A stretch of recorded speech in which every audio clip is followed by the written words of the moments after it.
Welcome, everyone, to Pursuing Joy, where we share audacious stories of joy infused strength.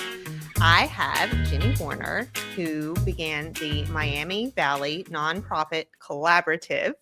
And Jenny, could you just tell us a little bit about yourself, where you're located, and about what you're doing at the nonprofit collaborative? Yes, and thank you for having me, Julie. I'm excited about this conversation. My name's Jenny Warner, and I am the founder and executive director of Miami Valley Nonprofit Collaborative. Maybe I'll call it Nonprofit Collaborative for short as we go along here today. I'm in the Dayton, Ohio area. And our organization is a nonprofit organization that exists to really build the capacity and support other nonprofit organizations in our greater Miami Valley area here in the Dayton, Ohio territory. So what did you see? What was the gap or the problem that you saw that made you come up with this solution for the nonprofits? Sure. Yes. So in 2025, actually, we are celebrating our 10th anniversary, which we just cannot believe. It's been 10 years already. But going back, I'd say in the, 2010s, 12s, kind of in that area, I was working for the YMCA. And my role had changed at the Y. I was always in human resources and training and development. And I moved into more of a community development, program development role, which really took me outside the walls and into the community, which I absolutely loved. It was totally different for me.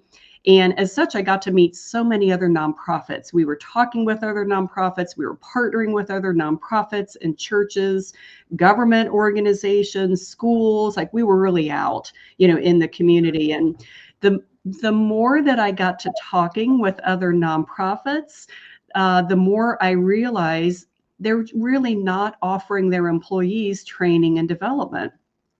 Not for lack of interest. I mean, it's certainly just tight budgets to be able to invest in their employees. And that was, an area that I dedicated the first part of my career to was in human resources. And in particularly, I always loved the training and development, the professional development side, of HR. And more of my career kind of moved into that direction before I got into this other role, with the Y. So I just thought, what a shame that is. We've got great nonprofits doing so much within the community, but they're not learning, they're not growing, they didn't have a forum to come together and even just network, and meet each other. So it was really just being out in the community and kind of getting to know organizations better when I realized that was a gap that existed in our area. Awesome. So did you have a model somewhere else that you kind of followed to start this, or was this just something you went for and developed as you went along? Yeah, that's a great question. I would say initially, Julie, I did not have a model. I was just like, there's got to be a way. There's got to be something that we can put together where we can get a bunch of nonprofits together in a room. So my story of my very first program, kind of my aha moment, I thought, let me just try to put together a session. I've got a concept of a topic that I thought might be of interest to a lot of nonprofits. It was to me. The topic was, a number of nonprofits were setting up micro businesses as a way to generate additional revenue to support their mission. And I was really interested in just what that looked like. And, a couple of nonprofits were doing like cafe, kinds of things, a coffee shop, whatever. Others were doing landscaping. So I just put together a panel of 4 nonprofits that had micro businesses and invited them to just share with the audience, like, what is your micro business? How did you set it up? Is it working? Is it indeed, bringing a return on investment? And I invited a bunch of people that I knew, a bunch of nonprofit folks that I knew. I went to a friend of mine who had a nonprofit with a lot of space. His name is Jeff. And I went to Jeff and said, Jeff, I have no money. I just know a whole bunch of people, and I want to bring a session in kind of a networking, learning session, to the organization. Would you allow me to use your space? And he said, absolutely. He loved convening nonprofits. So that very first topic with my 4 panelists, we had 82 people show up in the room. Oh my goodness. So what was your marketing? Was it just word of mouth, or how did you?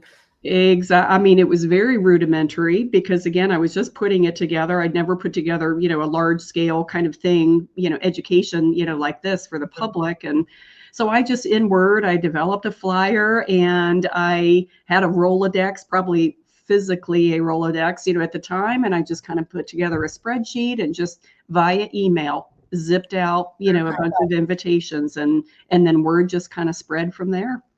Okay. Yeah, I saw on LinkedIn recently someone challenging others if they don't have a network, and if they're, and especially if they're a referral based business like mine is, then they should just start one in their community.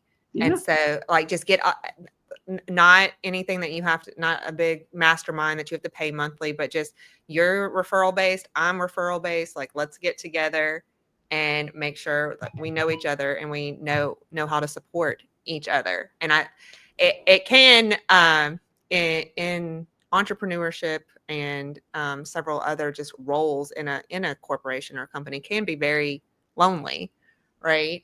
And it's amazing what you can do, especially if you saw the gap of the training piece. When everybody kind of puts their heads together Mhm. and collaborates, what can come of that.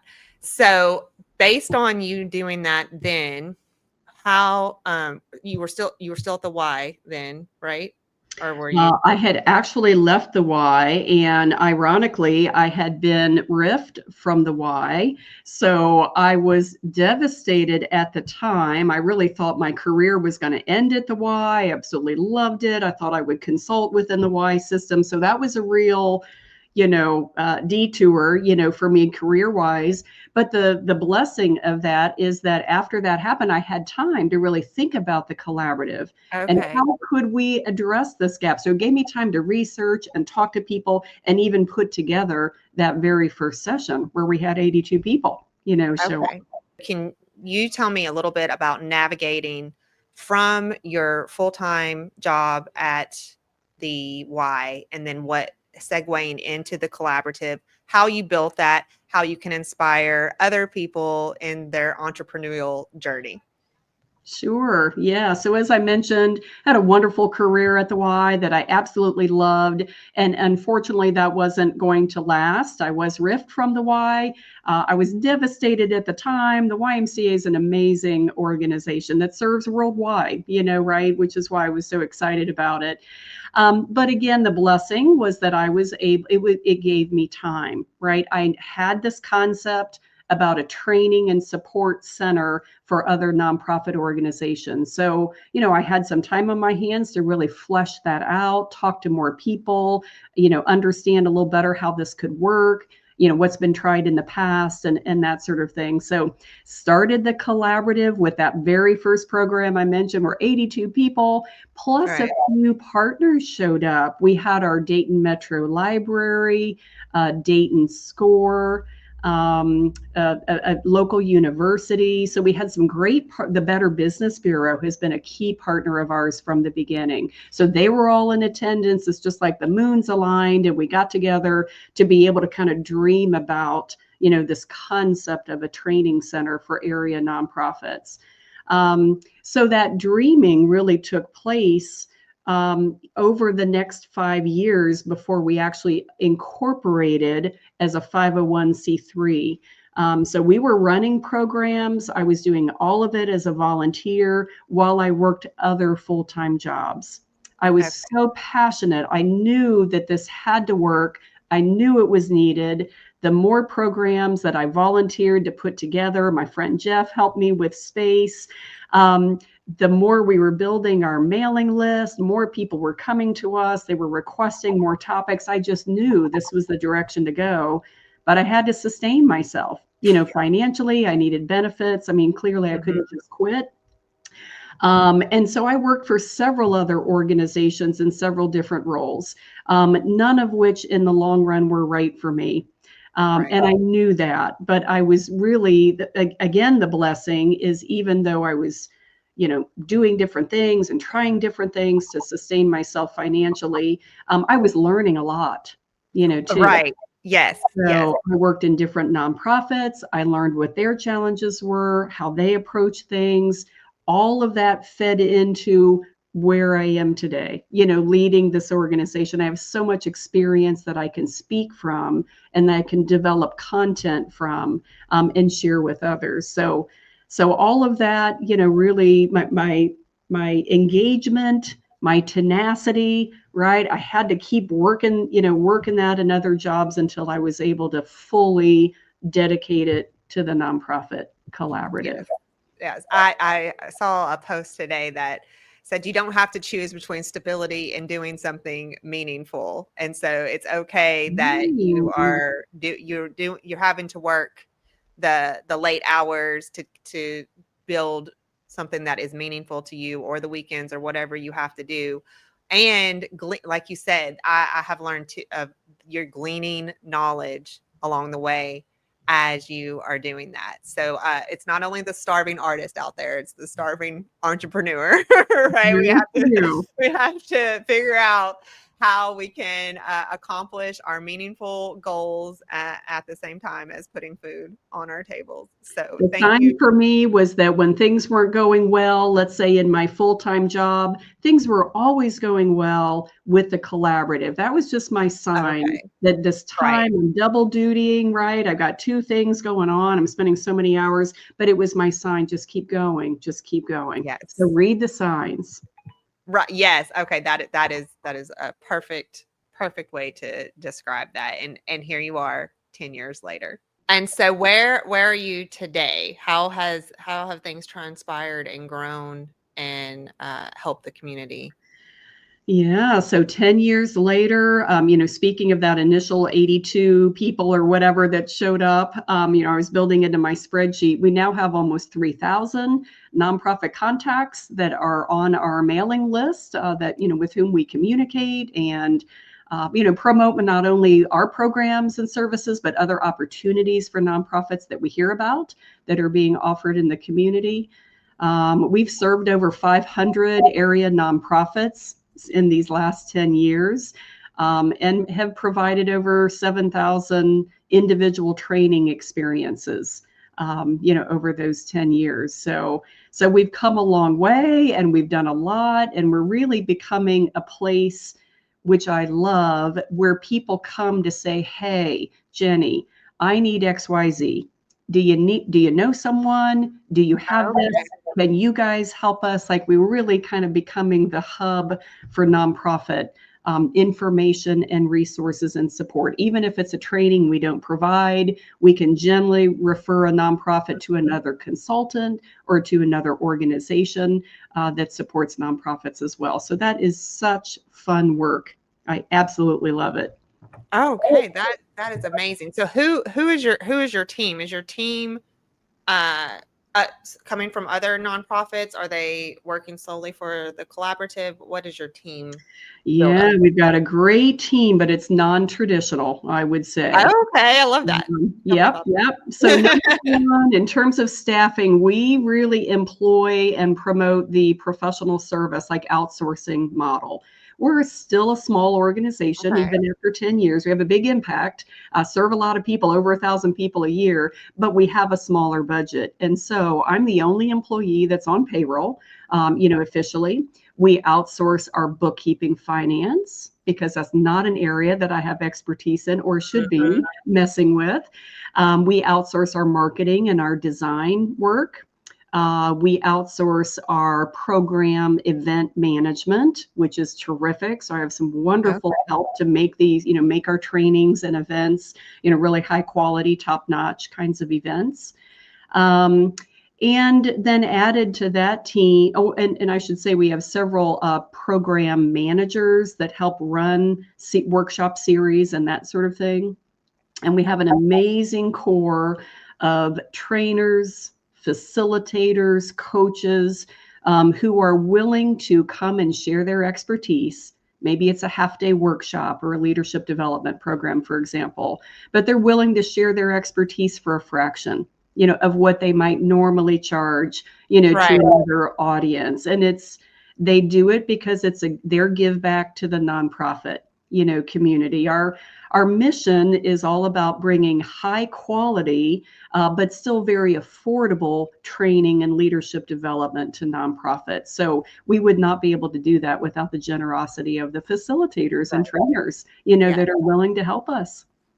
And I would challenge anyone outside of the nonprofit community that has a heart for the nonprofit community like I do to consider what that pricing should be for a nonprofit that is a win-win for everyone. I'm still floating that around and doing my research with nonprofits to see Mm. what works for them and what's in their budget, what is meaningful to them. And I know for me, so I have a very tiny budget right now for my business, and the things that I outsource are the things that I do not like to do, and I, which again, there's several things I don't love to do, but the things that I don't have the time to even learn the ropes of it. So I will outsource those. So based on the things that you said to me that you're outsourcing, what do you love to do? What brings you joy? Oh, well, certainly as the leader of the organization. So again, I'm the founder and I still serve as the executive director. What I need to be doing and what I love is to get out and network, right? And spend face Okay. to face time with the nonprofits. When I can talk to a nonprofit leader and say, okay, what's going on? What are the challenges that you're experiencing? What are the things that are keeping you up at night? Who are the employees that you really want to develop and you see in Mhm. future leadership roles? So I love being out in the community to, understand better, of course, what the needs are. And that way I can better then speak into our program staff. Okay, here's what we need to deliver. Here are the hot topics. Here are the challenges that our nonprofits are facing right now. All right. The other thing as the leader, what I really need to be doing as well is, continuing to work with our board of directors. I should have mentioned them as part of our team. We have a fabulous board of directors. We're small, but Mhm. mighty. We have several people from the nonprofit sector. So who knows better than them what nonprofits need, Right. right? Because they're living it, right, every day within their own organization. But we have some other, great business folks and folks, from other sectors that help us, as well. So ongoing board engagement, making sure that we're really giving the board members the opportunity to use their gifts and Yeah. strengths, with to help our organization. That's absolutely a role that I need to be playing, and I love playing that. And then there's also always fundraising, Oh yes. Yes. identifying, foundations and donors and corporates who are willing to get behind our mission, because without them, right, without their support, we couldn't make these training and leadership development, opportunities affordable, for nonprofits. Right. Do you enjoy that? Do you enjoy fundraising? I do, because I love what we do. I Okay. totally am obviously, I'm totally behind the mission, and supporting nonprofits. And so making things happen include, partnership development, helping the board, whatever it is, including fundraising, bringing in the support. I'm all about it. Okay. Okay. So so we were introduced by Nathan Flume, who is a working genius facilitator, who was, Exactly. I think, my second guest on the podcast. Uh, s- uh, d- do you know your working geniuses? I do. They Okay. are enablement and tenacity. Okay. Oh, okay. Enablement and tenacity. Because I'm trying to piece that together with what you just said that you enjoy doing. Because so what I have in the entrepreneur world, I have a lot of us, like I enjoy recruiting, right? I and what other people are offering, that they also have to be the evangelist and the salesperson for what they're offering. They don't just to get to do what they what they started the business to do, Yeah. right? Like they have to put themselves out there, and usually galvanizing is what is involved in that. So based on what you were saying to me, I was thinking, oh, maybe galvanizing is one of your geniuses, but enablement also makes sense because you just want to help. And so, and you're having more of those one-on-one type discussions to ensure that help is on the way, right? Absolutely. I guess I look at it too as even in my human resource career, like I started out, benefits administration and policy Okay. and procedure and that sort of thing. It wasn't really touching upon enablement, right? I mean, it was helping. I mean, those things were needed within organizations. But when I got into the professional development and training, that's like, yes, I'm helping enable people to reach their human potential, to develop their interpersonal and leadership skills. I love that, I'm sure, because it was really, right, satisfying that enablement. And then when I saw the gap in the community, nonprofits need a training center, like ours. Again, that's enablement. It's bringing people what they need that they wouldn't have Right. otherwise. Yes. And I would say the tenacity is I have worked in every sector except, well, I've done payroll, not to the point that payroll falls on me, luckily, but every human resources is it's vast as far as Yeah, what could be true. expected from you, whether you're in front of people or making sure a deadline happens. So I can see the tenacity with the benefits and the procedures piece of that. Do you feel like? Well, let me ask you this: what is the last or the a favorite in maybe the last 2 months of a training or something that was offered to the nonprofits that kind of stands out in your mind that And for that me, they said they needed, or you realized what was it? yeah, I think also speaking to tenacity, I'm always again, thinking, okay, what else can we offer? What else can we do, right, to support nonprofits? And just, continuing to push projects, and new initiatives forward. I think you and I talked earlier, Julie. I'm a Myers-Briggs facilitator, so I'm all about personality style. Okay, I'm a J. I'm a get things done. Of course, that's tenacity, right? right, Pushing things forward. I'm always the project manager. So to answer your question, one of the things that I was pushing the organization, to in the last year or so is what we call MVNC on site, where we take a training topic and we take it to an organization for their specific employees. Up till now, we had always done public workshops, public registration, right? Lots of people, lots of different organizations in a public, kind of a workshop setting. Now we take these topics to a particular organization so we can address their employees, their questions, their specific challenges. okay, So that's called MVNC on site. We're kind of taking it on the road and we take it to a particular nonprofit. So those are wonderful. I absolutely love coordinating those, making those happen. We do have a team of facilitators, but I sometimes facilitate as well. Again, I just feel like we're making more of an impact on a particular organization because we're talking about what they need to talk about. right. So yeah, so Okay. that's one of our newer, programs.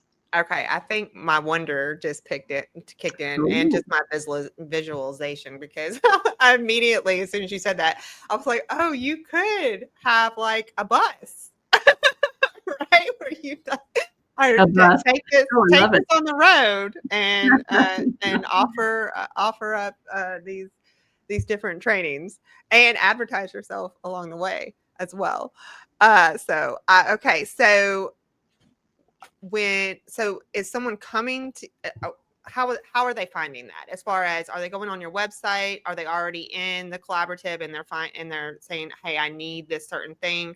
How does that come about? How does the communication as far as what someone needs and how you can fulfill it, how does that Yeah. happen? Yeah, great question. So yeah, all of the above.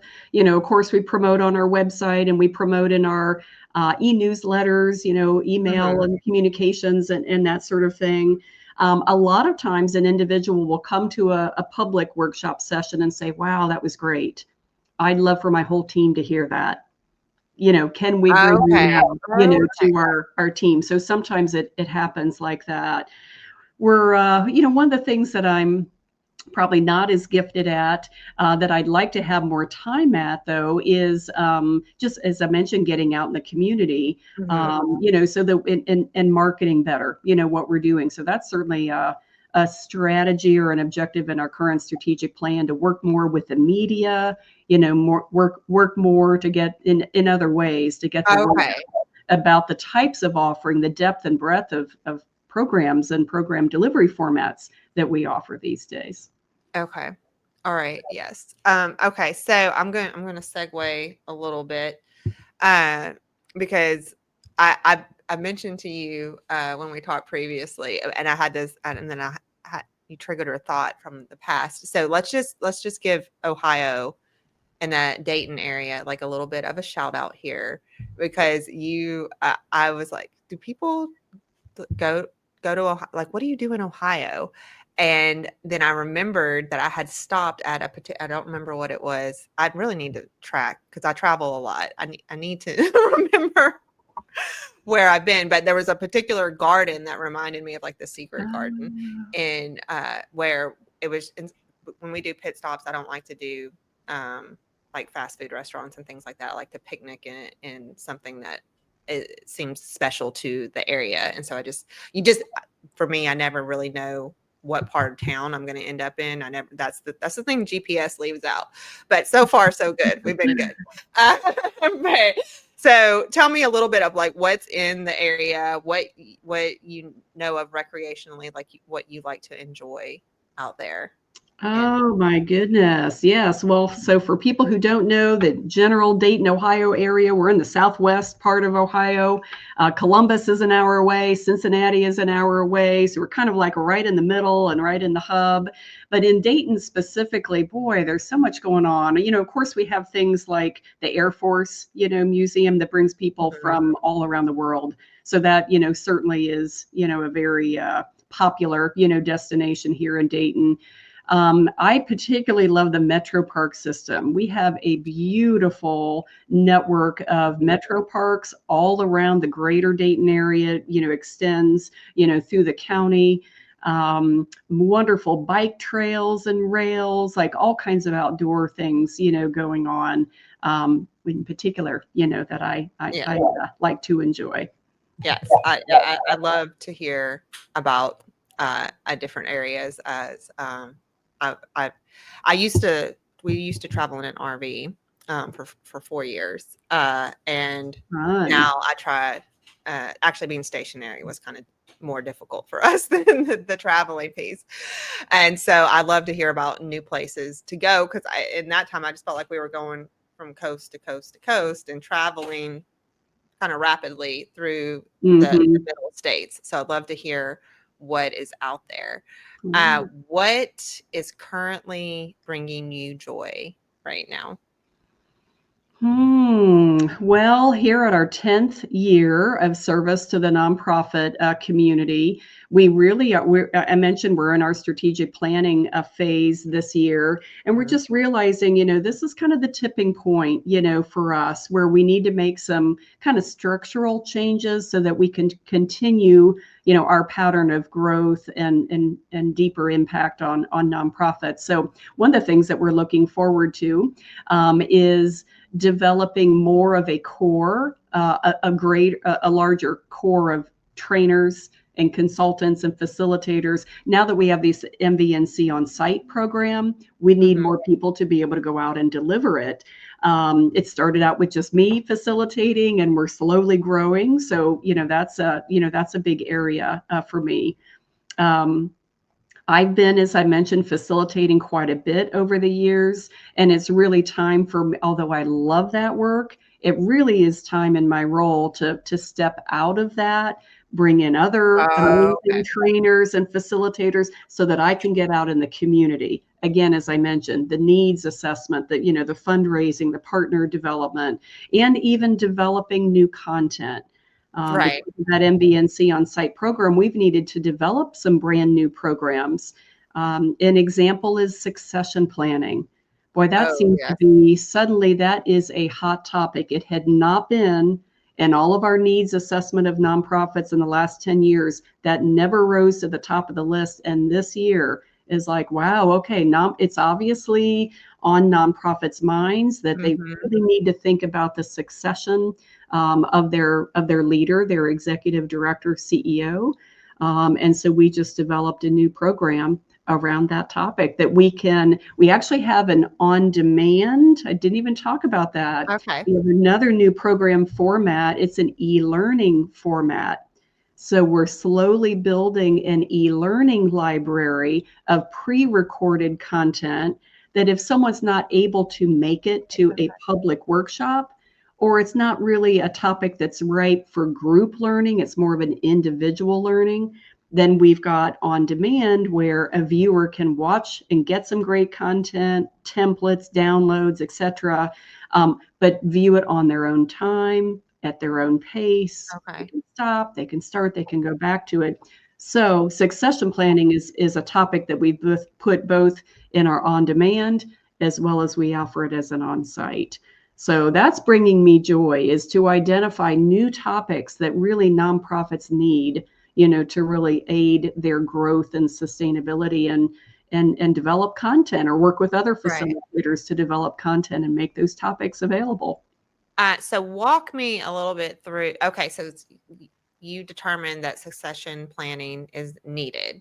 Hmm. How do you determine if that is an in-house, like what you already have? Do you have that in your wheelhouse currently, or you need to go out and find that person? Hmm. So yes, when we have a topic like that, and we identify that through needs assessment surveys of nonprofit leaders. So Okay.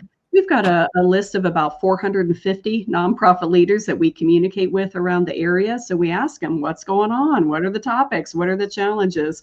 And when a topic like succession planning comes forward, again, we look to see, is it something that we've been offering, in a workshop Mhm. format? If so, we've got some content there, but we often need to build upon that, right? And or update it, or what have you, to meet the specific questions folks are asking about that. And then we just go to our core of facilitators and say, okay, does anybody have expertise in this area? Do you know anyone else who has expertise in this area that is, willing to get behind our Right. mission, willing to help us develop and or deliver it, but at a price point that nonprofits, right, can access. Right. Yeah, it reminds me of if you know the networking piece of it, which is uh, kind of a stale word for what is actually going on, because this kind of reminds me of any kind of resource that is not readily available or not everyone has access to it, then just pulling those resources together, whether it's food or knowledge or whatever. It's just a big sharing basket of what you have, and I think it's just beautiful how you've arranged it in the way that you have, alongside a like this kind of, and you tell me, actually, let me not assume.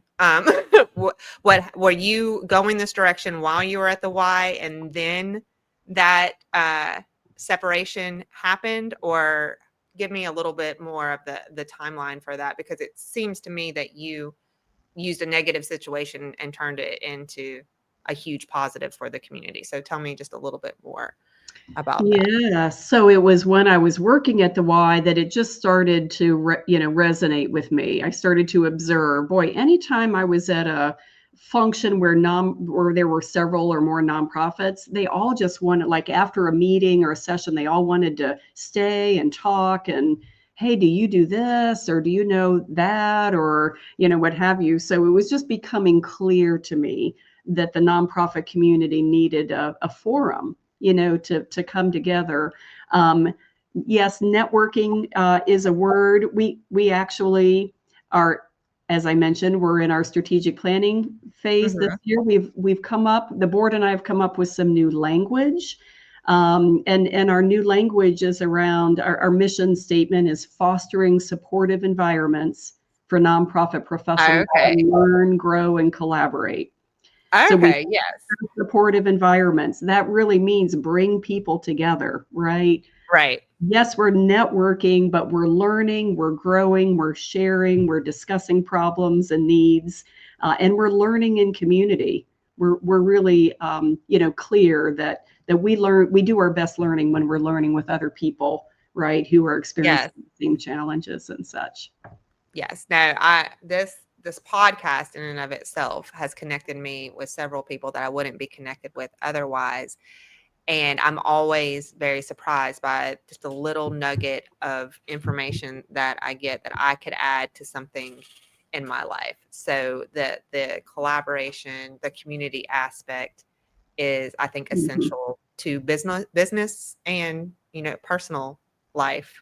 Definitely. And you started this 10 years ago. So you started it and got all the way through COVID. And now Yeah.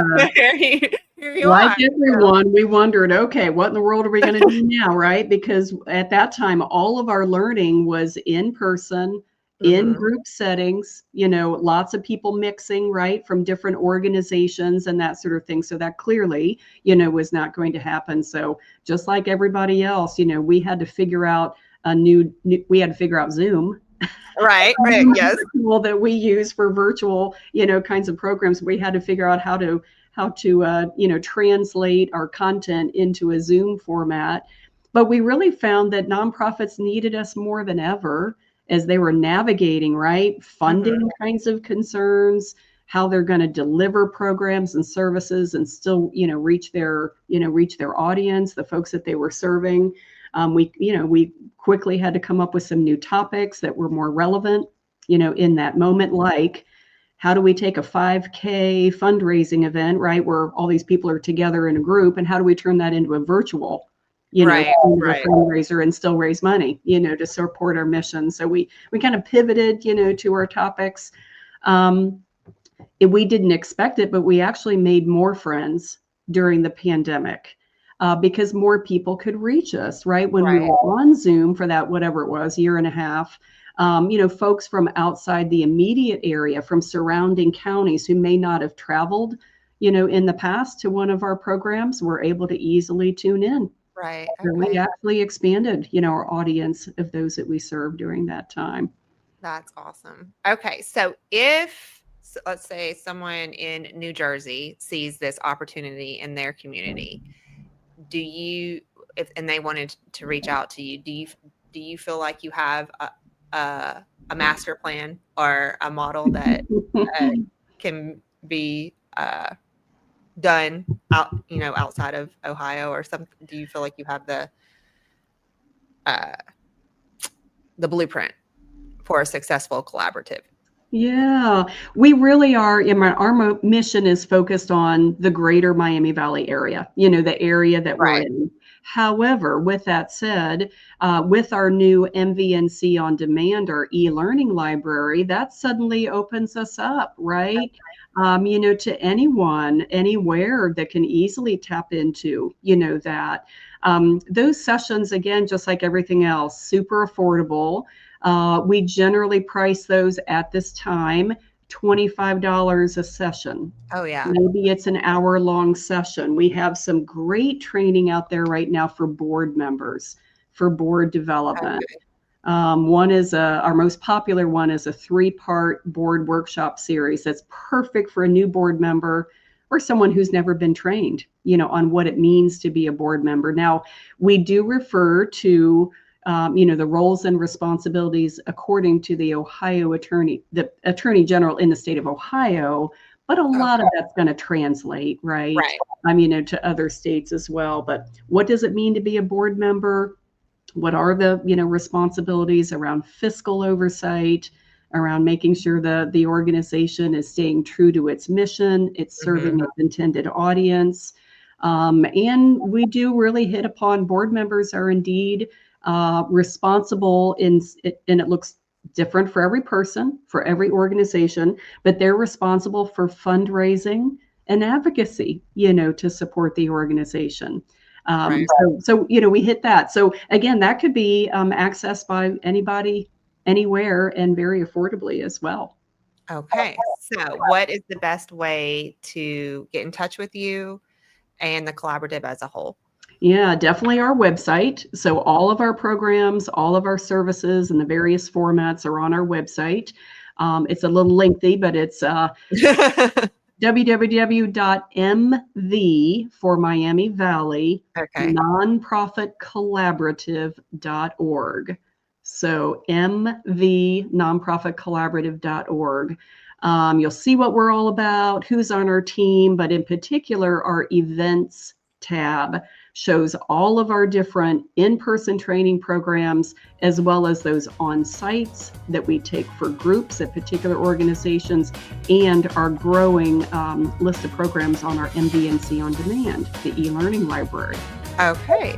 All right. Awesome. Okay. Thank you so much for joining me today. I'm so glad that Nathan introduced us, and I hope that we'll be chatting again. Thank you.